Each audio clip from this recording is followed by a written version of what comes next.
Right, welcome to part 2 of what has changed, what has stayed the same as we transition over from 9th edition to 10th edition. There's a fair bit stayed the same, which is helpful, but there are some changes and some key tactical changes as well. So this video is to help you to pick those up. We'll run through the rules here.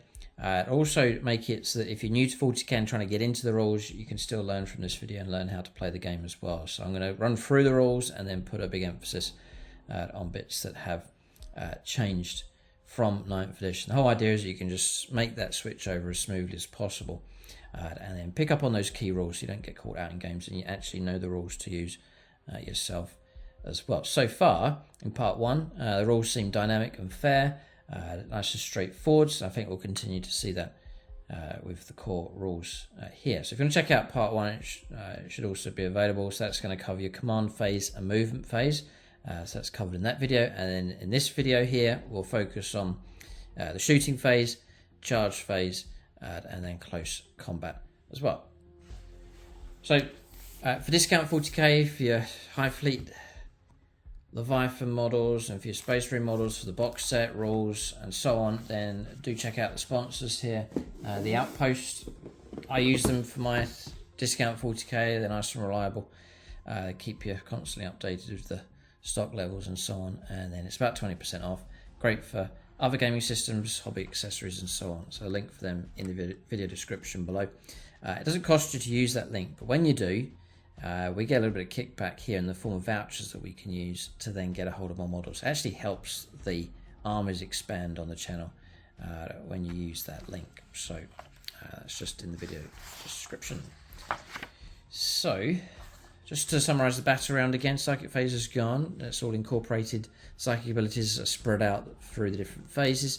So you've got command phase, movement phase, which we've covered in part 1. And then we're going to cover these 3 parts here: shooting phase, charge phase, fight phase.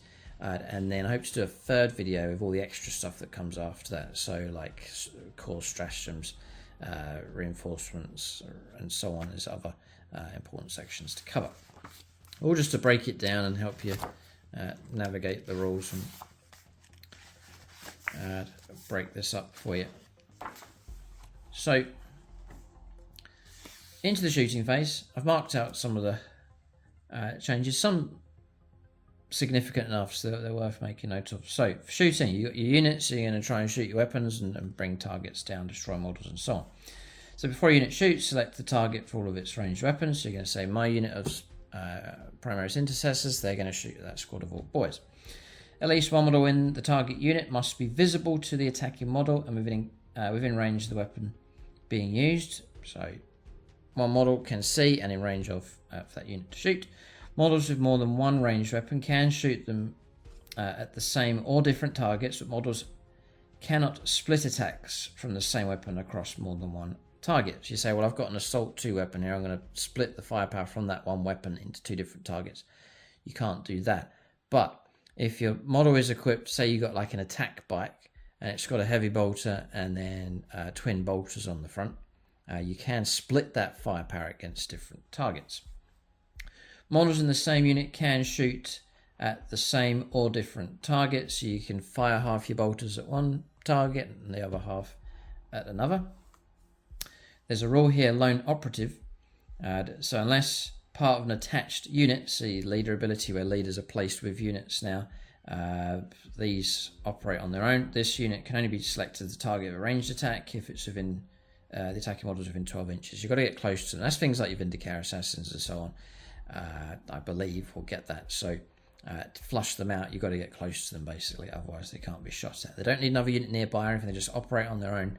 You've got to get close to them in order to try and flush them out with shooting. So pretty good rule, pretty strong rule for them, especially like for a sniper at the back of your lines, for example.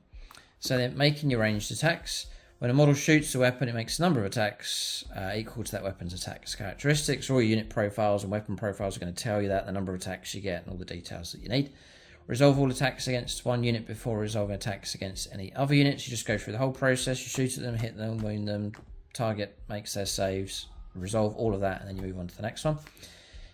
Resolve all attacks made with the same weapon profile before resolving attacks of any other profile. So you've got a multiple squad. You pick which type of weapon is going to fire. So say you've got 2 plasma guns in a squad, then you must fire all the plasma guns and then pick your targets and so on and resolve all of that. Then you go onto your bolters, fire all of those. So you can't say I'm going to fire 1 plasma gun first, then I'm going to fire 3 bolters, then a plasma gun. It's just all one type and just work your way through the unit. I don't think that's really changed from 9th edition.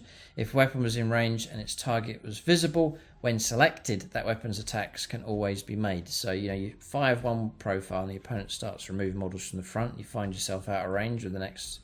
It doesn't matter. As long as you met the requirements at the start with that unit, then you can still continue shooting. So don't worry about if models are removed. You'll still get to do your shooting with those attacks. So I think that's not changed from 9th edition either. So there's some core sort of stuff for shooting close combat that has remained the same.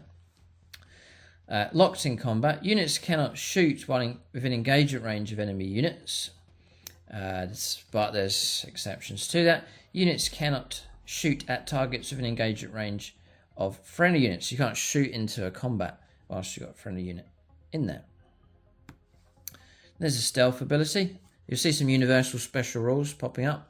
One of the problems with 9th edition was multiple different named rules, where in fact could have just been lumped into one universal rule, and that's what Games Workshop have done. So you'll see the stealth ability coming up, like there'll be Tau models that get it, Eldar models that get it, and it's just a universal rule. It gives you the same reading, but it's just it can be applied to multiple factions. So if every model and unit has this ability, then each time a ranged attack is made against it, subtract 1 from the hit rolls. -1 to hit for stealth. Be careful, if you attach the wrong leader to a stealth squad and you don't have the same keyword, then the whole squad will lose it. And so be careful of that. Every model in the unit has to have that ability for you to get it. And I'd guess it's the same with some of the other universal special rules as well. So then you've got big guns never tire. So, and this is, I think this is a change here, and it's significant enough for sure. Monsters and vehicles can shoot and be shot at even whilst they're in engagement range of enemy units. That is big enough. So, for example, you've got a squad of assault marines and they're fighting against a hive tyrant. 9th edition, the hive tyrant could shoot. There's some restrictions, but they could shoot whilst in close combat. Now, it can be shot at whilst in close combat. And that's not just with pistols, but we shot at, I think, with other stuff. So this is significant here. So monsters and vehicles can shoot and be shot at, even whilst they're in engagement range of enemy units. Each time a ranged attack is made by or against such units, -1 to the hit roll, which continues on from 9th edition. -1 to hit whilst you shoot, whilst in close combat.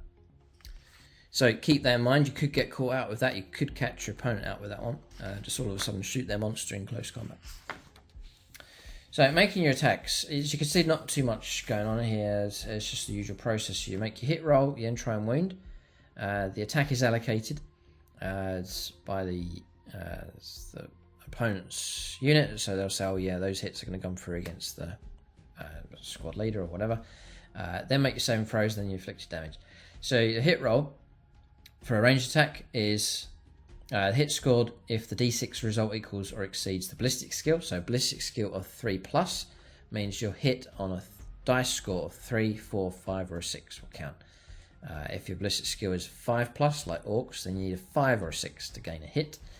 For close combat, for melee, it's the same process. A d6 result equals or exceeds the weapon skills. Weapon skill 4+, you need a 4, 5 or a 6 to gain a hit. So then they've introduced this term here. I guess this is you've got to really bring this into your game and remember it. So they've a term called critical hits. It's not too complicated. Unmodified rolls of a 6 count. They always count as being successful. So no matter what modifiers are involved, 6 is always hit. That's for shooting and close combat. But also bear in mind that is called a critical hit. 6 to hit, unmodified 6 to hit is what's called a critical hit. 1's always foul, it hasn't changed. A hit roll can never be modified by more than -1 or -2. So you can't multi-stack your modifiers. That's the same as 9th edition, which is good. They limited that. You couldn't stack up -3 to hit rolls and so on, or +3 to hit rolls, which is silly. It's just +1 or -1 is as far as you can go. Woundings remain the same. If your strength is twice or more than twice the toughness of the target, then it's 2s to wound. If it's greater than, so for example, strength 8, toughness 4, then it'd be 2s to wound. Greater than the toughness, so strength 6, toughness 5, it'd be 3s. If it's equal, then it's strength 4, toughness 4, then it's 4s to wound. If it's less than, so strength 4, toughness 5, it's going to be 5s to wound.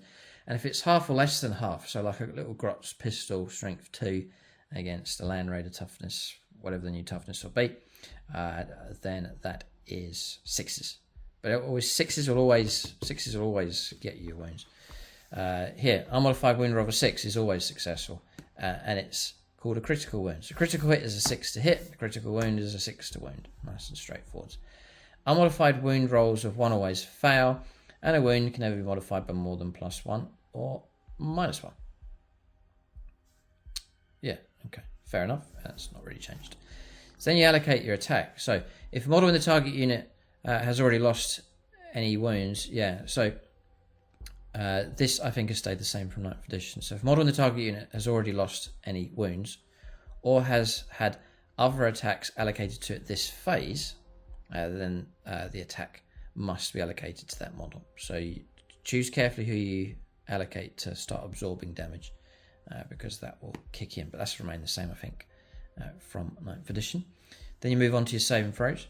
So you roll 1d6 and modify by the attack's AP. So if you've got a saving throw of a 3+, and it's AP -1, then that 3+ becomes 4+. If you've got a saving throw of a 2+, and it's AP -2, then that 2+ becomes 3+, 4+ with -2. So you modify that. You've got to equal to or exceed to pass. So if the result is less than the saving throw being rolled for, the saving throw is fouled, and then the relevant amount of damage comes through. One's always foul for saves, and a saving throw can never be improved by more than +1. Again, it's not really changed from 9th edition. Then you have invulnerable saves. They're never affected by AP. So you could have an invulnerable save of 4+, and you get hit by an AP -5 weapon. It doesn't affect the AP, it just sits there. So 4+ invulnerable save just won't be modified. The controlling player can choose to use either a model's invuln save or saving throw, so that hasn't changed. So you might find that your saving throw is actually better than your invuln save, and you'll select that, or you'll switch over to invuln save, whichever one's the best result for you. It's your choice. So then you come to inflict damage. A model loses a number of wounds equal to attack's damage characteristics. So damage 2 will inflict 2 wounds against you. A model is destroyed by an attack. Any excess damage inflicted is lost. So damage 3 onto a 1 wound model just kills that model and then it stops. It doesn't overflow. There could be exceptions to that. That'll be revealed to you in the different unit data sheets and so on. But excess damage is lost here as a standard rule. I'll cover this little bit here on mortal wounds first. So each mortal wound inflicted on a unit causes one model in that unit to lose 1 wound. No saving throws can be made against mortal wounds, so that these are dangerous enough. And then mortal wounds inflicted by attacks apply after any normal damage, even if the damage was saved. So we had that come up a few times in 9th edition. When do you apply your mortal wounds? Well, it's you inflict all your other damage first, and then you add on your mortal wounds after that. A couple more universal special rules here. So first one's feel no pain. Feel no pain marked with an X. So each time this model would lose a wound, roll 1d6. If the result equals or exceeds whatever that number is, it could be feel no pain 5+. Then on 5s or 6s, you don't lose the wounds. It's a way of just absorbing, keeping damage away. Your profile will let you know what the result you need will be. Then you've got deadly demise, which is your old explodes rules, or when a monstrous creature lashes out. You roll d6. If you get a 6, then it suffers deadly demise. The usual rule is each unit within 6 inches suffers X amount of mortal wounds, whatever number of mortal wounds it says. So it could say a transport vehicle. The deadly demise of D3 is destroyed, and you roll dice. If you get a 6, it blows up. Any units within 6 inches take D3 mortal wounds. That really hasn't changed, just the term deadly demise as opposed to explodes, whatever it was called before. So there's some examples across there. If I get anything wrong or you want to discuss the rules or further clarification, leave it in the comment section below. You can check out the comments, see what people have said, just to make sure that what I'm saying here matches up with what others are seeing as well. So we're going to go on to weapon abilities. All different types of weapons. Much of this hasn't changed. There are a few little bits that have, so it's worth just picking through these. You can't presume that stuff stayed the same. A bit dangerous to do that, rules-wise. Sometimes there's subtle little changes that can make a big difference. So you've got assault weapons. So they can be shot even if the bearer's unit advanced. That hasn't changed. So you can advance and shoot with assault weapons. Rapid fire hasn't changed. Increase the attacks by X when targeted units within half range. So 24-inch range, within range 12, you get extra attacks. It'll tell you in the profile for rapid fire. Ignores cover. It just does exactly that. It just ignores the benefits of cover. Each time an attack is made with this weapon, the target cannot have the benefit of cover against the attack. Whatever benefit they may be, it just strips that away. Twin linked has changed. So if it says twin linked in their profile, then each time an attack is made with that weapon, you can reroll the wound roll. It used to be just got extra attacks for twin linked, but now it's more focused, and you're trying to chew through, trying to get extra wounds. So it's rerolling your wounds for twin linked. So just before it may have been twin linked, and you would have got like 12 attacks. Now you're going back to like 6 attacks, but you're rerolling your wounds. Pistol weapons. They can be shot even if the bearer's unit is in engagement range, but must target one of those enemy units. Cannot be shot alongside any other non-pistol weapon, except for monsters and vehicles. Can do that. Torrent is your old auto hits like flamers. They just auto hit the target, so that's your flamers and so on. Then you've got lethal hits. So remember we talked about the critical hit and the critical wound. 6 to hit is a critical hit. 6 to wound is a critical wound, unmodified. Then it's coming up here for lethal hits.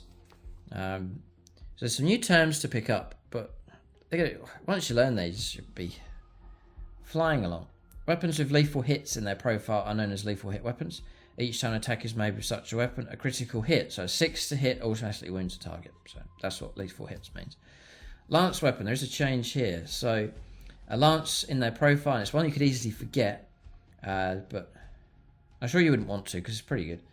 Each time an attack is made with this weapon, if the bearer charged, it's +1 to the wound roll. So you get +1 to the wound roll. I'm just thinking of shining spears. Nice. Then you got indirect fire. So you can target and make attacks against units that are not visible. So like Astronaut time with their mortars, just firing over the top of stuff. Very cool. If no models are visible in a target unit when it is selected. So you've got 2 options. You can fire at something that you can actually see with the mortars. Or if you can't see them, you can fire over the top of stuff. Make an indirect attack.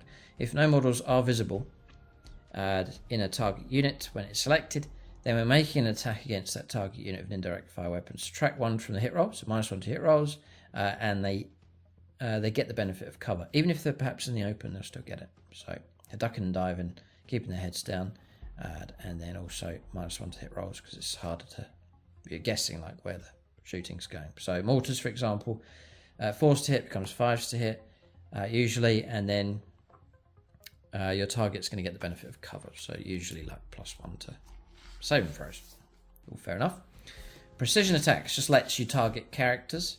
When targeting an attached unit, the attacking model's player can have the attack allocated to character model in that unit, visible to the bearer. So snipers still at their same kind of work, just picking on characters buried inside units. Blast. Weapons. Add 1 to the attack's characteristic. Now this has changed, and it's a little bit of calculating. It's quite straightforward, but it has changed from what it was before. So you add 1 to the attack's characteristic for every 5 models in the target unit, rounding down.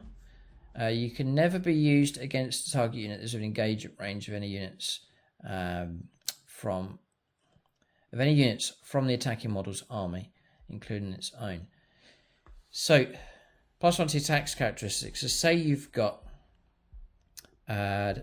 blast, D6 blast weapon, and you're firing at a squad of 10 enemy models, then the number of attacks will be D6 +2, because you're getting an extra attack for every 5 models in the target unit. So that's the way they're working it now. So there's a bit of a penalty for having big horde type units. I think this sounds okay. I think it's fairer than what it was previously.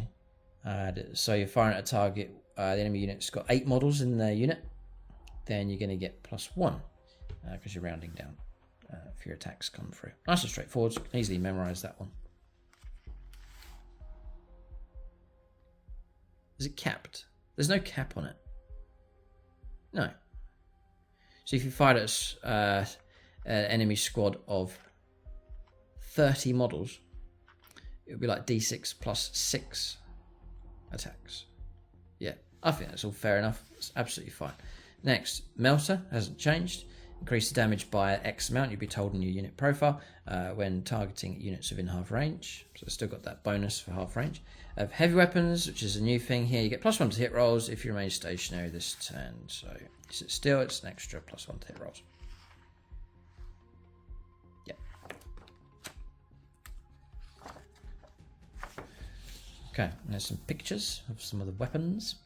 So then moving on, you've got Hazardous, which is your old like gets hot roll, I believe. So after unit shoots or fights, roll 1 hazardous test. That's a D6 for each hazardous weapon used. For each roll of a 1, one model equipped with a hazardous weapon is destroyed. So, ouch, it's still got the same ouch to it. Characters, monsters, and vehicles suffer 3 mortal wounds instead, and that's another painful enough. But they've made it a little bit more hefty, more nasty against you. Previously, it could have been like you just picked up a mortal wound on a character or a monster, but now it's a straight 3. Okay, now you can't do it multiple times. Ooh. Yeah.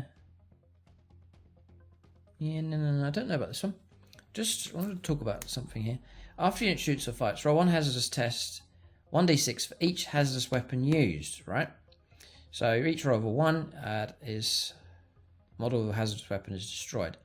Characters, monsters, and vehicles take 3 mortal wounds. Say if you rolled, you're firing a load of plasma stuff from Liam Russ and you fail twice, would you take 6 mortal wounds is my question.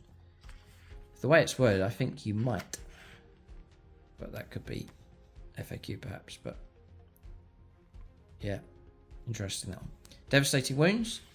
Bear in mind we talked about critical hits, critical wounds. A critical wound inflicts mortal wounds equal to the damage characteristic instead of any normal damage. So 6 is to wound when you're rolling up for it. Just goes straight to mortal wounds. So anything that's equipped with devastating wounds, and keep a lookout for that because that is that's really good.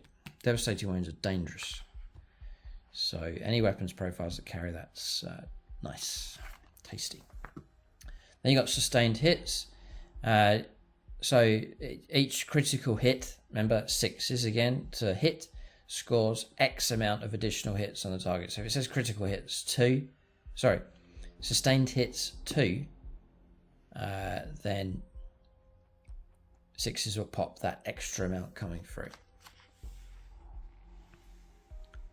Extra attacks, the bearer can attack with this weapon in addition to any other weapons it can make attacks with.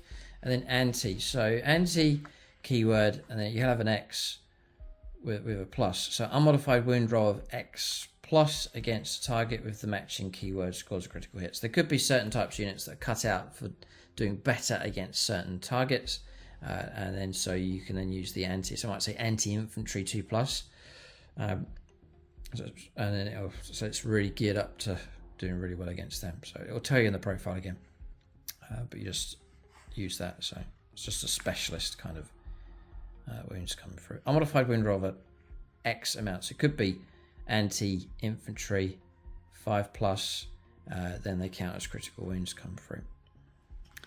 I take it a critical wound is just matching out across here. Critical wound inflicts mortal wounds equal to the damage characteristic instead of any normal damage.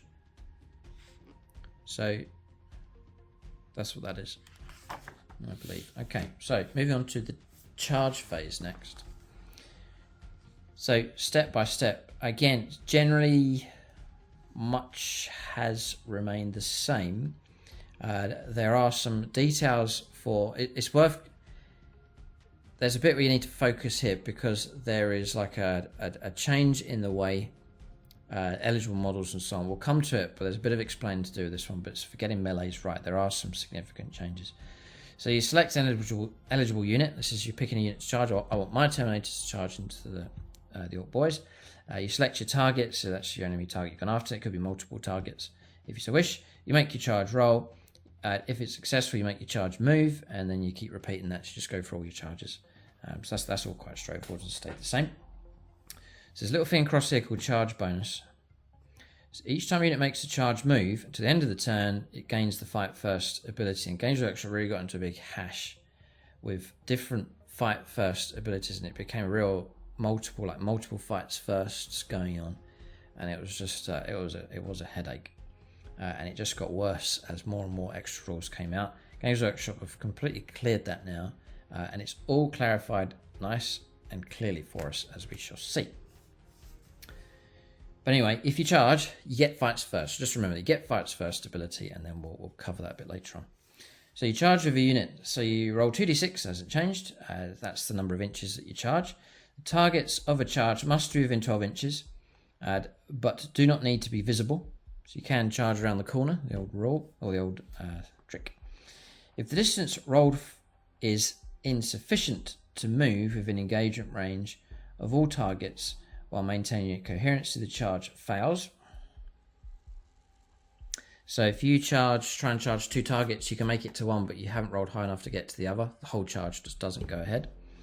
You cannot move in engagement range of enemy unit that was not a target of the charge. You can't just drift into another target which you hadn't charged for, rolled a charge for. If the charge is successful, each model makes a charge move less than or equal to the charge roll. And this is where you need to get it right. And I think Games Workshop tried to stop it where you're making charges and then trying to do other maneuvers at the same time, like stretching models all the way back to objectives. They're trying to cut that down a fair bit. That when you charge, you just go for it. It's more the feel that we're getting here. So catch this bit here. If the charge is successful, each model makes a charge move less than or equal to the charge roll. So you can go all the way up to the distance that you've rolled, or less, up to you. But you must move into base contact with an enemy model if possible. So if you can make it into base contact, that is base to base touching, and that is possible, then you must do it. You don't have a choice. So that really means it's quite restrictive. It means your models, if they can get right up to the base of a model, enemy model, then they must go. They can't hold back. And that means that other models then must push up to maintain your coherency. So it's going to really limit the ability to stretch right the way back onto objective, which was cheesy and a bit cheeky. So they've tried to make it more realistic, that you're committing more to the fight.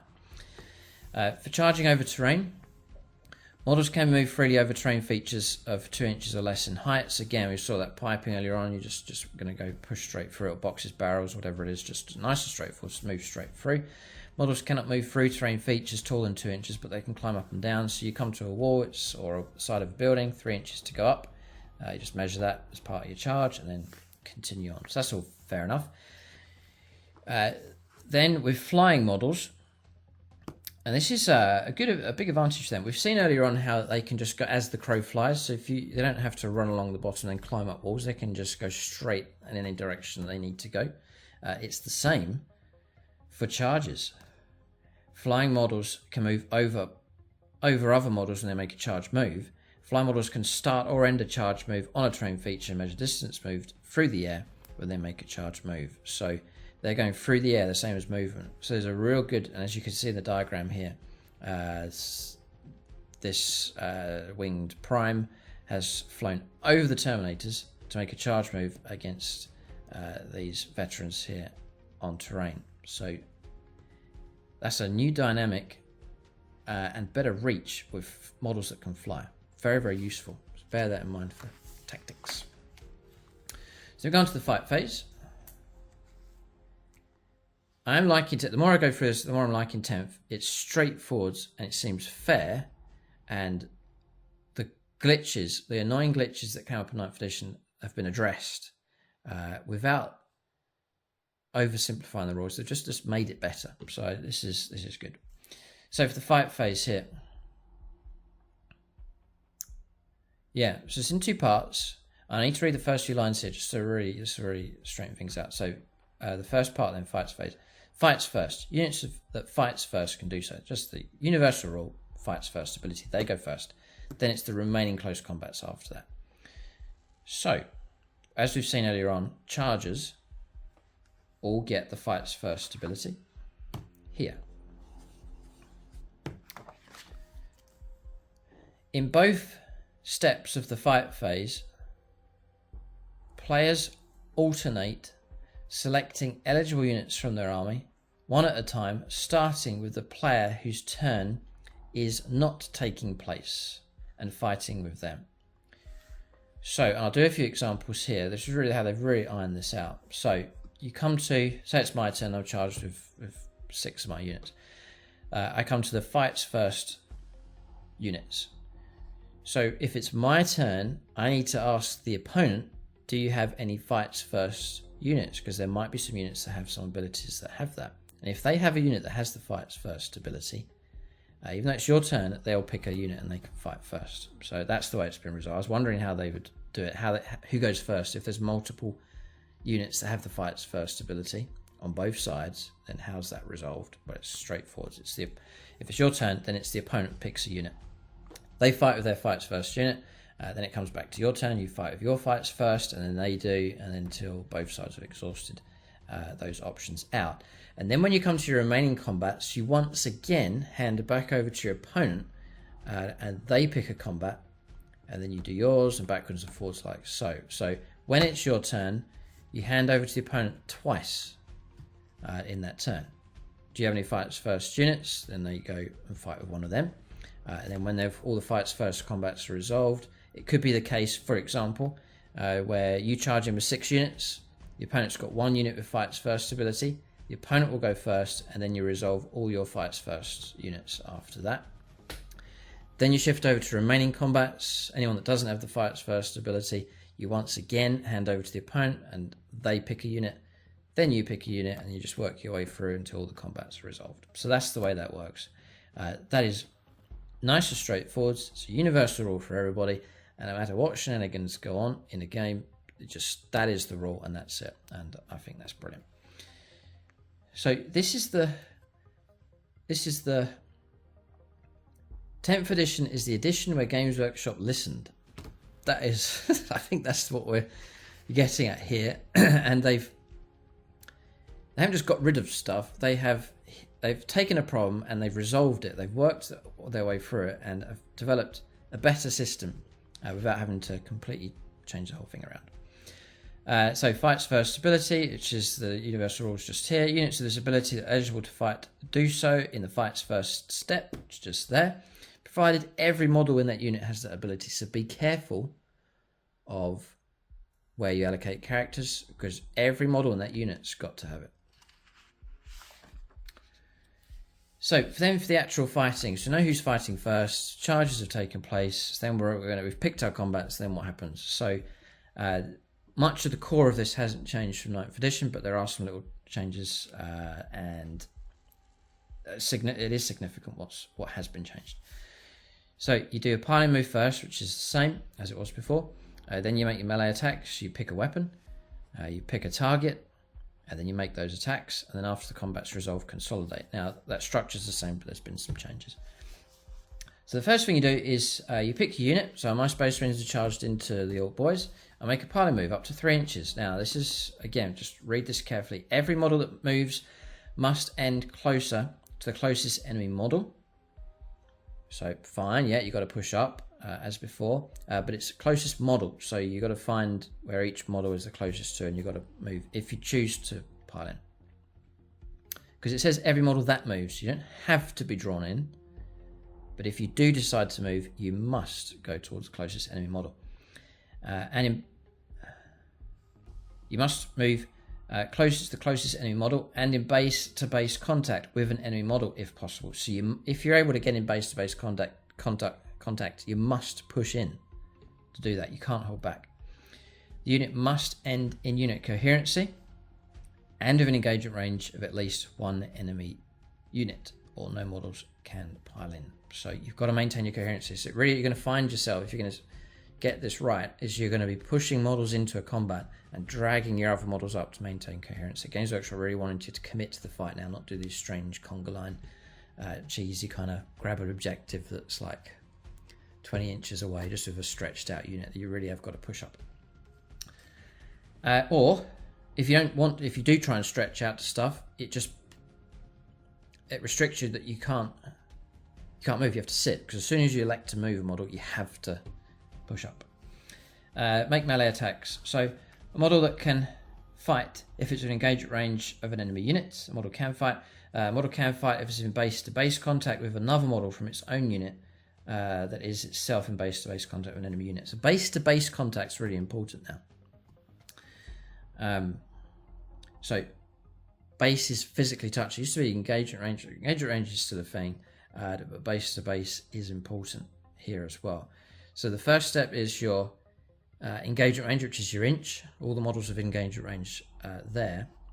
And then the other models stacked up behind, for them to be able to fight, like your second rank, it's if they are in base-to-base contact with one of your models that is in base-to-base contact with the enemy. So it really is packing it in tight for close combat. So base-to-base contact is important now for getting that second rank fighting. So it's a real dense kind of fighting we should see now for close combat. It's interesting.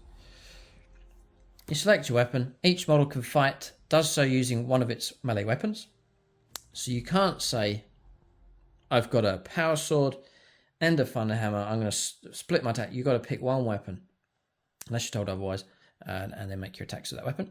Each model makes a number of attacks equal to the attack's characteristic of its selected weapon. It'll tell you now, the way the profiles have changed now, the profile will tell you how many attacks the weapon gets, depending on who's using it and so on. Select your target. Select targets for all attacks before any are resolved. So you've got a unit of Thunderhammer Terminators. You say, right, I'm going to put 3 of them into this enemy unit, 2 of them into that enemy unit, and so on. It works that way. You just declare all your allocations. That hasn't changed. Attacking model must either be of engagement range of an enemy unit to target it, or in base-to-base contact with another model in its unit that is itself in base-to-base contact. So we've covered that already. So then on to melee attacks. There's a big change, but you've got to get it right here for consolidation as well. So for melee attacks, resolve all attacks against one unit before moving on to the next. Hasn't really changed. Resolve all attacks with the same weapon profile before resolving any made of a different weapon profile. So again, you can't say, right, I'm going to roll up for this hammer here, then I'm going to roll for this power sword, then this hammer. No, it's all that weapon type against an enemy unit. All attacks declared against a target unit are resolved, even if no models in that unit remain within engagement range. And then consolidation. So consolidation move is 3 inches, that's stayed the same. This is after combat's resolved, everything's been sorted out with your unit, and then what do? Well, you can then make a consolidation move. Every model that moves, again, here's this thing, must end closer to the closest enemy model, and in base-to-base contact with an enemy model if possible. The unit must end in coherency and within engagement range of at least one enemy unit if possible. So you can push into another combat or another unit to tap into them from what I'm seeing. If the above is not possible, each model can move towards the closest objective marker, but this must result in the unit being within range of it and in unit coherency. So previously consolidation moves were like you could just generally move towards the closest enemy unit, but now the only extra move you can make is towards an objective marker, and you've got to be able to actually reach it to actually make that move. So you may well find situations where units just sit completely stationary after close combat. So like, for example, if they've wiped out their target. If the above is not possible, then no models can consolidate. So there's a little bit just to pick up on to make sure it's done right here for 10th edition. So that's shooting and close combat here. And there have been some a lot of the skeletons remain the same. Games Workshop have ironed out some of the issues that flared up for 9th edition and became really quite sort of bogged games down and made things quite complicated. That seems to have been smoothed over quite nicely. And there's some key little things that are quite important. They've such as the base-to-base contact, just getting that right for close combat. So take a bit of practice to get that one correct, because that has changed over from 9th edition. But that's the purpose of this video, just to give you an idea of what's changed, what's stayed the same, help you navigate through the new edition of Warhammer 40,000. But I'm liking what I'm seeing here. We're seeing nice, straightforward rules. Some of the annoyances of 9th edition have been brushed aside and dealt with properly, and everything seems quite straightforward. And at the same time, if you're moving over from 9th edition, a lot of the core and structure of the rules has remained the same, so switching over should be quite straightforward. So, as I said, 10th edition, it seems to be the edition where Games Workshop listened, and so far, looks like they've done a really good job. Check out part 1 for movement command phase, part 2 here, and I hope to do part 3 as we progress a bit further through the book, just to clarify some of the extra stuff that's available. Hope this video has been a help to you. Do check out the comment sections to see what the other comments are saying about the rules. Anything I've missed or needs clarification, then just do leave that in the comment section. You can throw out questions as well, and I can answer you, or people can get back to you with your questions about 10th edition.